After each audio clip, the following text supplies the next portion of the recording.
Hi all, this is Once and Future Gamer and welcome to another Pokemon Challenge. Last time was a fun run through Pokemon Emerald as I took that on with a team of Teddiursa and Spinder. Today though, we have another potentially fun effort in store in anticipation of Legends ZA. I see if I can beat Pokemon Y with a single Totodile. So, Totodile, we are a first form starter Pokemon. We have a 314 base stat total, with our best stats being our attack and defence, with them both being in the mid-60s stat-wise. Everything else ranges from the high to low 40s though, so we are a bit underwhelming there. We are mono water type, so weak to grass and electric and resistant to steel, fire, water and ice. We do get a few useful level up moves. Ice Fang could be handy. The only useful water move we get is Aqua Tail, and I'm not convinced about the accuracy on that. There's Crunch, Slash, Superpower and Thrash, but I think only Crunch might be a long-term move here for this run. We do get a lot of useful stuff on our TM list though, with Hone Claws, Dragon Claw, Dig, Brick Break, Rock Tomb, Aerial Ace, Shadow Claw, Swords Dance, Rock Slide, and one of my all-time favourite moves in Power Up Punch. I'll probably end up using Waterfall too for the accuracy over Aqua Tail, plus Fleece Chance, nice. Thanks for watching folks, the rules are on the screen throughout, and as always if you do enjoy what you see then like, subscribe and ring that bell. Let's do this. I use the Universal Pokemon Randomizer to replace Froakie with Totodile so that I can do the whole run with it. I chose to replace Froakie so that our rival will get Chespin, which hardest for us to fight, probably. I nicknamed the Totodile Jaws because it has those very prominent jaws, just saying.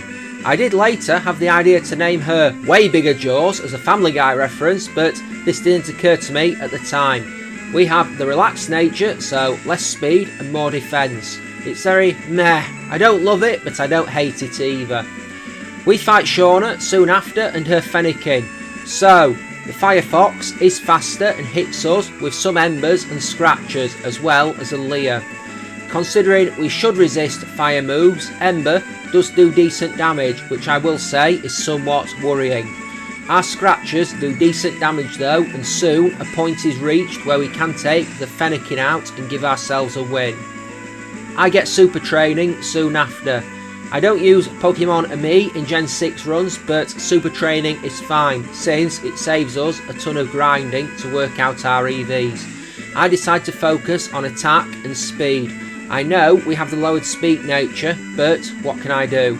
Anything I can do to work that little bit extra speed out of this Totodile will help us massively. Anyway then, I am travelling towards the first gym now, and there's battles as I head into the forest. The bug gym up first can be tricky, it has been known to cause problems. We don't have a fantastic special defence and Vivian will probably be able to hit us reasonably hard. But I can guess we can only wait and see how this is going to play out. I guess I'll get some more levels and then try it. I go into the bug gym then, and after negotiating the spider web, wow, that sounds pretty spooky out of context, I get to go and throw down with Viola. She begins with Surskit and we start spamming Rage. It doesn't do much the first turn because she only goes to Water Sport, but as we are inflicting damage, she hits Bubble and Quick Attack on us, boosting our attack power, and we soon bring Surskit down. Vivian hits Tackle, that makes us even angrier and boosts our attack again, and we one-shot with Bite. I'm travelling again, and there'll be a Sycamore fight up ahead, followed by a battle with Tierno, so nothing really to worry about. I mean, there'll not really be a tricky fight up until the rock gym, and I know that sounds weird given we are water type, but Grant can be low-key tricky. I throw down with Sycamore then, and in this fight he begins with Bulbasaur for the battle, meaning we are at a minor disadvantage. I don't know if it has a grass move or not since it never goes for it. We free hit with Rage, while only getting hit with Tackle and Growl in retaliation. We use Rage on Squirtle, who then strikes us with Water Gun to make us stronger, before we then bite down on Squirtle to take it out. Charmander is last and we one-shot with Bite to give us the win, and we can move on. Ah, the weird world of this randomised file where, instead of offering you Bulbasaur, Charmander or Squirtle, Sycamore offers us Togepi, a female Nidoran or Caterpie. This is a weird world and I'm not sure I want to live there. I take the Togepi anyway though. I figure I can leave it in the party and I'll have something that can fly later. I have that quick battle with Tierno. I try for Rage versus his Corphish, but it only goes to Swords Dance, so we don't get an attack boost. It survives Bite and hits Vice Grip, but we soon take it out. So yeah, very quick victory. We even learn Ice Fang in the process, which pretty nice. After doing the Parfum Palace, which part of me still strangely hates as a bit of the game, and I genuinely have no idea why, there's a double battle with Trevor and Tierno where we team up with Serena. I don't think this is going to be too hard. They use Corphish and Pikachu. Fletchling hits Corphish with Quick Attack, and then we fold it with Crunch to turn it into a 2-on-1. Pikachu tanks a Water Gun. I didn't want to hit it because I didn't want to get paralysed by Static, but we then get paralysed by Thundershock. Not ideal, but we can soon take it out with another Water Gun and Peck combo from Totodile and Fletchling. Flabébé comes out and we soon take it out with Ice Fang to give us the win, albeit with some help from Serena's Fletchling. Travelling towards the next area then, I'm going to try and get some levels ahead of the Rock Gym because, as I said earlier, it's not going to be a simple fight. Grant never is, but I figure we'll probably be fine if we get some fortune and are powered up enough.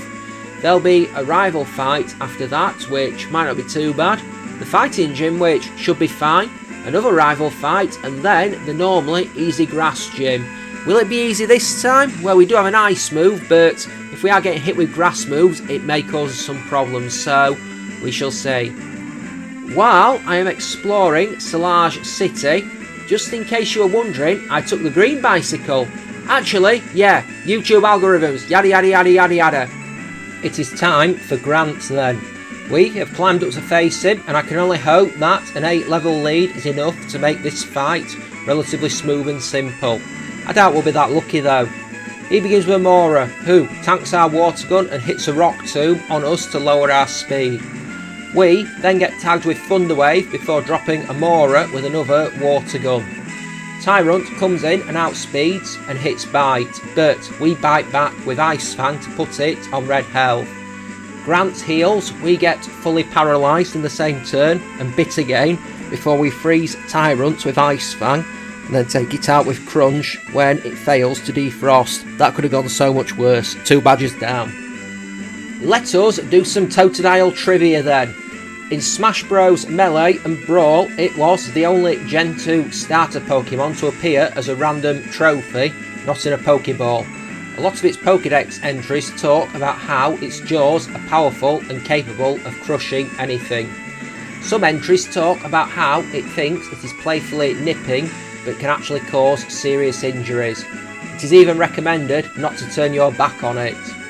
Ash caught a Totodile in the Johto series of the anime, though he only used it once in a gym battle, that being against Whitney.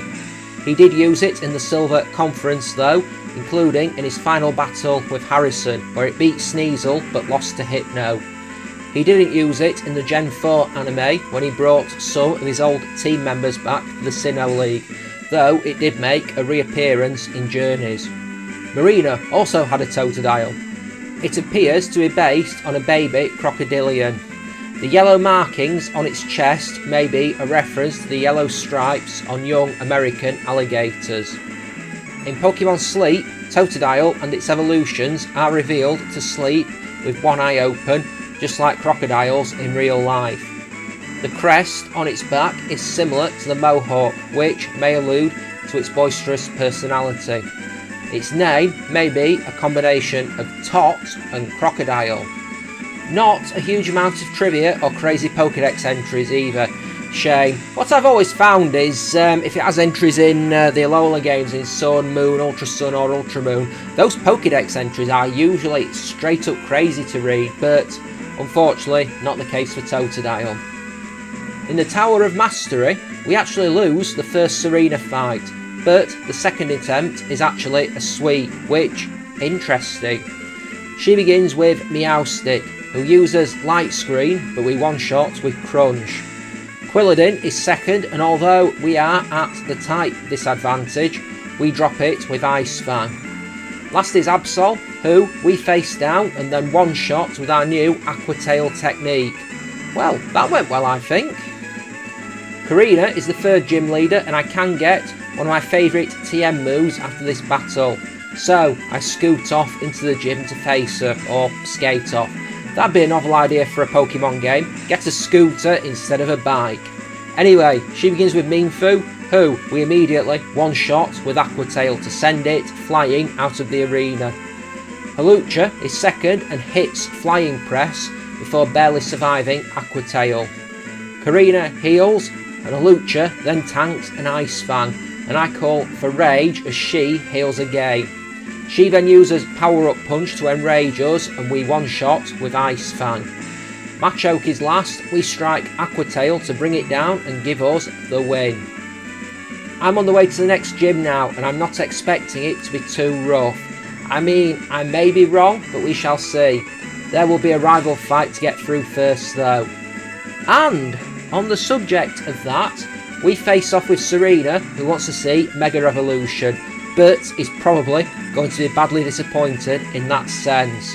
She sends Meowstic out, we get hit with Fake Out and Disarming Voice before we get the chance to fold it with Crunch. Quilladin is second, and I call for Ice Fang. It survives, but barely, and we connect with a power-up punch to take it down for the count. Absol is last. We connect with another power-up punch to take it down and give us the victory over her. It's time for the Ramos fight in the grass gym then, and it's another day, another tower. I don't like the way he tosses those shears about. He begins with Jumpluff, who does outspeed us and hit Acrobatics, but we connect with Ice Fang and one-shot. That's a quad super effective move while we've got quite a considerable level advantage, so it should one-shot. Weepinbell is second, we land an Ice Fang for another one-shot, and at the end we have to face off with Go-Goat, and another Ice Fang ends it, giving us 4 badges. I have got exploring ahead now, as I have to kick Team Flare out of the power plant. So after this there will be the electric gym, which I think might be rough. There will be another rival fight followed by the fairy gym, which might not be that bad, but I suppose we'll have to see. There'll be story stuff followed by another rival fight, and then the psychic gym. So I guess we've got plenty to be going at. Right then, the electric gym, and it turned out my prediction was right, as this turns out to be very rough indeed. I make a handful of attempts and they all go the same way, as we are slower than Emolga and Julie get clapped with Volt Switch, which does pretty decent damage. However, we can take Magneton out, usually with 2 power-up punches, so that's something. But Heliolisk is also faster than us and can simply finish us off at that point with Thunderbolt, so things look rough. I retreat and decide I'm going to train up. I think I need to be a lot faster. I come back at level 63 after much training in the Battle Chateau, having long since discovered it's probably the best place to grind up in X and Y. Clement begins with Emolga, and this time we are faster, striking an Aqua Tail to bring it down hard. But this does bring about a new problem, as Magneton is next and we can't one-shot thanks to Sturdy. We duly get blasted with Thunderbolt and barely survive it, even with having nearly a 30 level advantage. We go into the cycle of hurting and healing, and eventually we bring the Magneton down as Clement burns Hyper Potions. We are thankfully faster than Heliolisk and manage to take it out with Power Up Punch for the 5th badge. There is a rival battle next as we take on Serena outside Lumio City, and I'm pretty ready for her, I think. Her team is slowly starting to get moderately more intimidating, but we should be fine. Meowstic goes for Light Screen as we hit Power Up Punch to boost our attack. A follow-up with Crunch takes it out and puts us into the battle with Chestnut, who we take out with a single Ice Fang. I don't think that would have been a one-shot without the buff. Absol then goes down to a single Power-Up Punch. I am wandering the swamp now, ready for the fairy gym ahead. I've got a pretty solid battle strategy ahead which should work for Valerie. I think the power up punch strategy will work right up until it doesn't. I'm not sure how well it will do us in the psychic or ice gyms, but we'll have to wait and see. We're a long way from either of those just quite yet. Anyway, the fairy gym and the battle with Valerie. Like I said, not too worried for this one. She begins with a Mawile who we can power up on, so when the battle begins, this is what I do. Although it uses Iron Defense twice, it is a simple matter to just keep hitting Power Up Punch, which is a neutral damage move, and 3 of them take the Mawile out. With our power increased, Mr. Mime falls to Aqua Tail, and we have to finally face Sylveon. Aqua Tail also takes it out hard and gives us a win. Exploring again and going through the Pokeball factory to deal with Team Flare.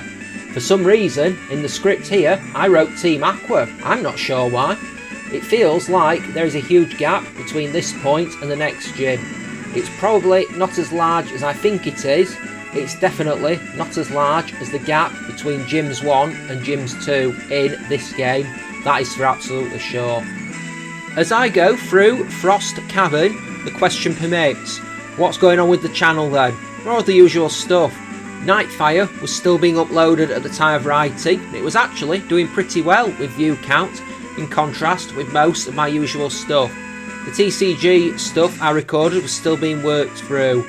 I haven't really been playing anything for the channel. I did mention on the last video, I think, that I'd been playing Resident Evil 7, but I've hit that Resident Evil 7 patch again where I start playing it and then I get really fed up with it, so I don't know if I'm going to carry on with that, but we shall see. I'd like to think that I'm going to power through it, but I don't know.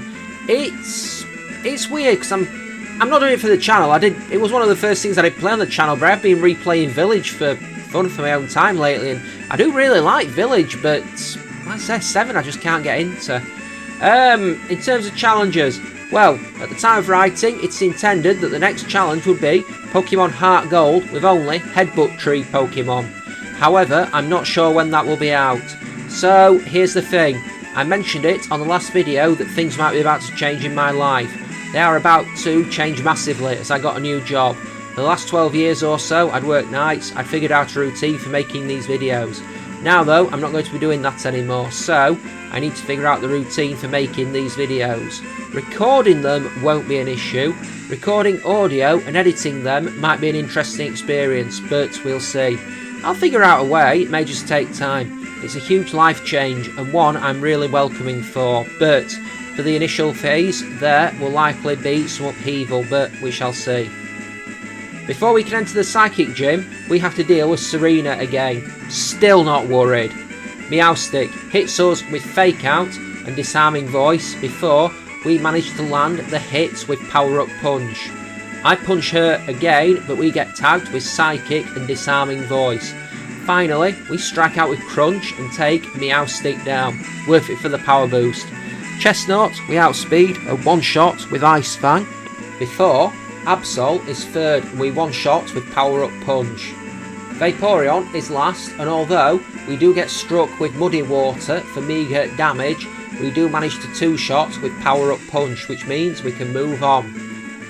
Heading into the Psychic Gym, it's time to throw down with Olympia and her team. I need to be careful here, our special defense is low and we could be in trouble if we start getting hurt. I begin the fight by throwing Power Up Punches at Sigilith, going for 3 of them over the course of the first 3 turns of the fight, while it puts up double screens, Reflect and Light Screen, and hits us with a crit Psychic. I then start attacking, landing a Crunch to fold Sigilith hard. Slowking is second and a Crunch one-shots it. Meowstic is last. It does hit us with Fake Out, but squanders a follow-up attack by only going for Calm Mind, and we drop it with Crunch. We now have the first of 3 Lysander fights in a row, and I know they're going to get progressively harder as time goes by, but the first one in his lab is usually the easiest, as might be expected. He begins with Mean Foo, and we start hitting Power Up Punches. 2 of them to take it out, while we also get hit with a high jump kick in retaliation. But at least we do have boosted attack going into Gyarados. We hurt it with Crunch before getting hit pretty hard with Outrage, but another power-up punch takes Gyarados out to put us into battle with Murkrow, who we take out very quickly with Ice Fang. Pyro does hit us hard with Hyper Voice, but we take it out with a power-up punch for a win. Okay, some perspective, we are at level 75 here. I make the try on the second Lysander fight at level 78. However, it turns out to go so badly here, as we are slower than the newly evolved Mienshao, and by the time we've taken it out, we're usually pretty badly hurt, and it's a case that Gyarados can come in and finish us off, so that's pretty much not good. I retreat after several attempts to go off and train. While I'm grinding in the Battle Chateau, let's discuss something. I did do the YouTube search to see if this challenge has been done before. I couldn't find it. So, that's something I guess. I mean, I have to say, I wonder if someone might go and try it shortly after Legends ZA comes out. It's been interesting so far, and I can see this theme continuing. We seem to be either one-shotting everything or getting badly beaten up. Totodile probably will be my starter in Legends ZA. Well, either that or Chikorita. I used to really dislike the Tepig line, but I don't dislike it as much as I used to. Still probably don't like it enough to make it my starter though. I mean, I used to consider it the worst fire starter, but that was before I really started to dislike the Scorbunny line. I finally come back at level 86 to do the rematches on Lysander. This might seem a huge level jump, but keep in mind, it's not just this fight I've got to be strong enough to beat, it's the one after, where he uses Mega Evolution, that I've got to win as well. Mienshao is something we are faster than this time, which is good. We do get hit with a high jump kick, but we can take it out with 2 power-up punches. Gyarados does hit us with Outrage, but we can take it out with Ice Fang and another power-up punch for the knockout. We are faster than Pyro, which is nice, and we one-shot with power-up punch. Honchkrow at the end is a one-shot with Ice Fang, and that was nicely smooth. Naturally, I lose the first attempt at the final Lysander fight, since it forces us to use Yveltal, but when I wander in for the rematch, it goes something like this. He begins with Mienshao again, and we are slower once again. We strike 2 power-up punches to take it out, but this time it only goes for acrobatics twice rather than high jump kicks, and I have no idea why, but acrobatics does considerably less damage. Pyro hits Hyper Voice for decent damage, but we one-shot with power-up punch. Honchkrow is also a one-shot with power-up punch. Last is the Mega Gyarados, and this is the reason I've been using power-up punch so much. We hit it hard with the same move, and even with the Intimidate weakening our attack, we managed to fold it in one hit and defeat Lysander for the final time. Upcoming, we have got a Professor Sycamore fight, and then there'll be the Rival Gauntlet, and this is usually tricky in single Pokemon runs. I just know Trevor is going to be annoying.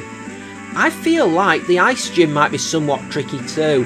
He does open with that Abomasnow, which could be rough. I'm pretty sure it has a potent grass move, and also it means we're going to have to deal with Hail for the entire fight.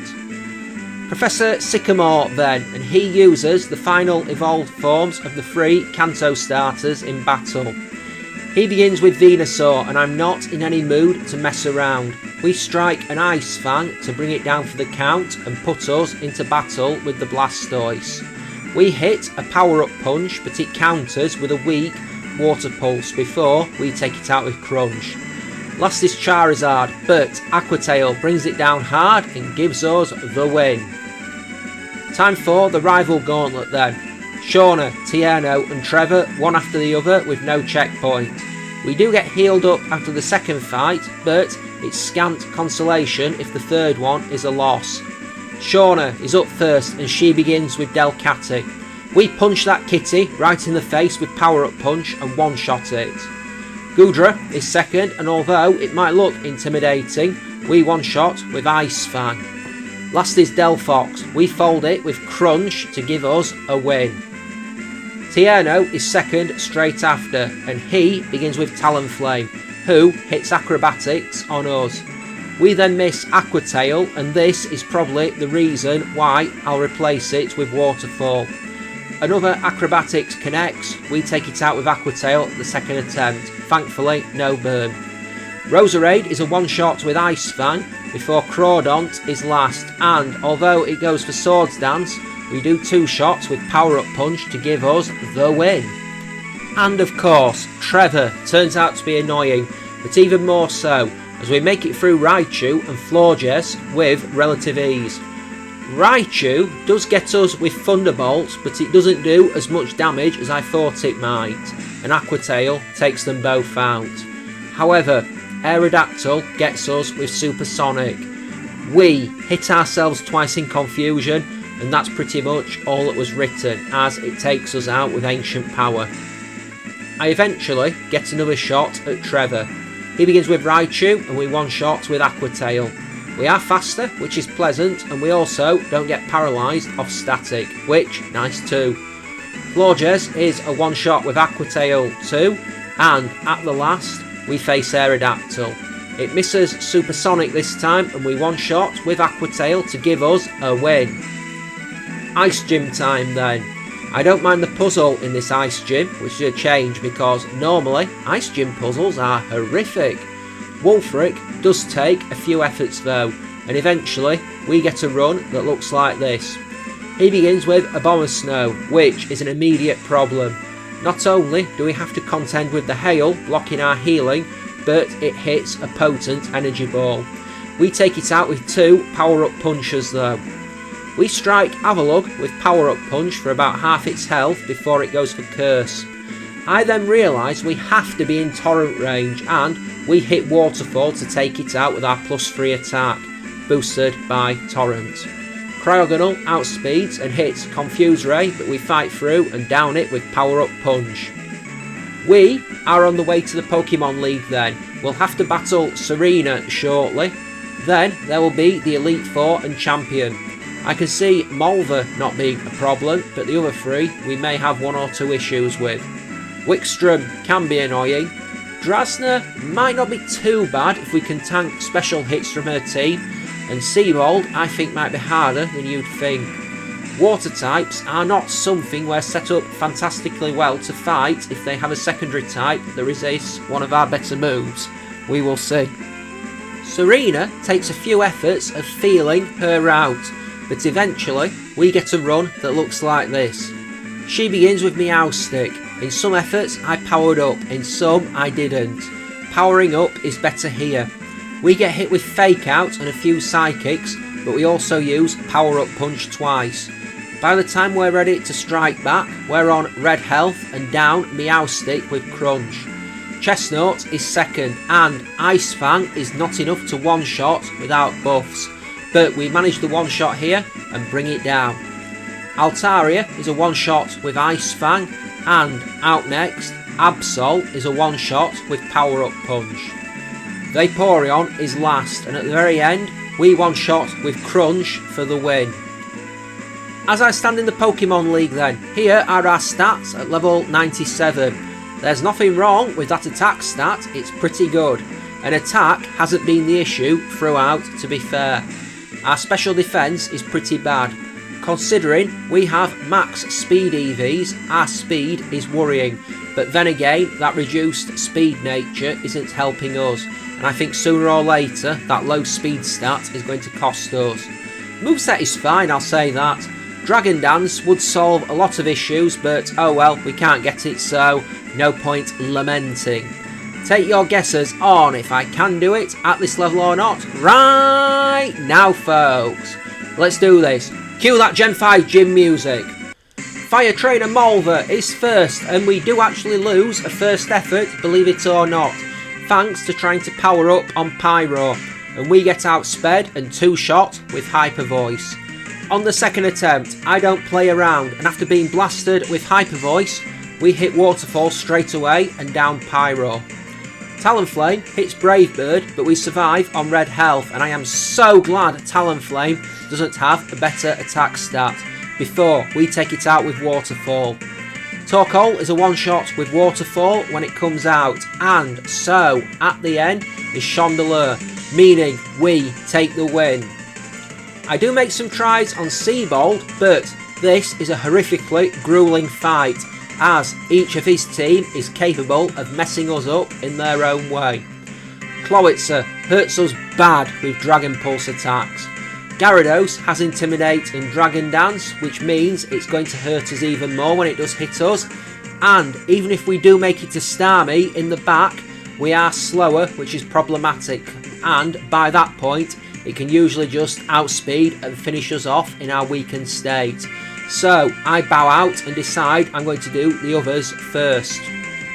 I make a try on Steel Trainer Wickstrom, and after a few efforts of failure in which Nose Pass keeps paralysing us first time with Discharge, we get this run. He begins with Klefki. We strike a power up punch and get hit with Dazzling Gleam before taking it out with Waterfall. At least no Torment, which is handy. Probopass survives Crunch and then hits Discharge, but for the first time in 3 efforts, no paralysis.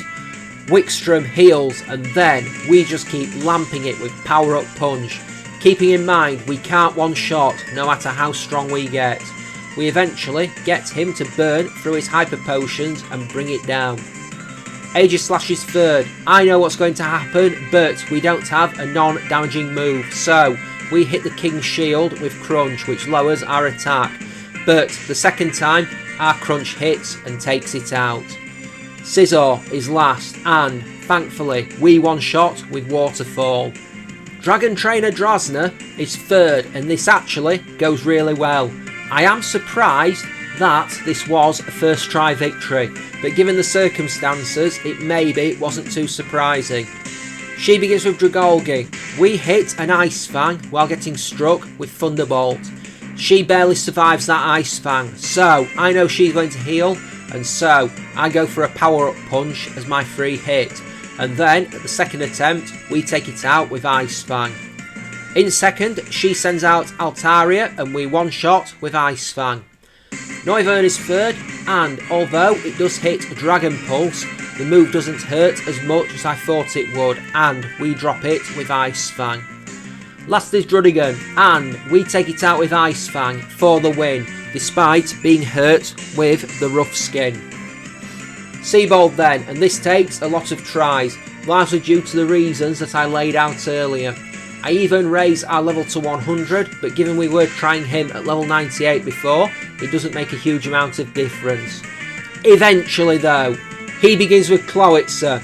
We hit some power up punches, getting hit with some Dragon Pulses in the process.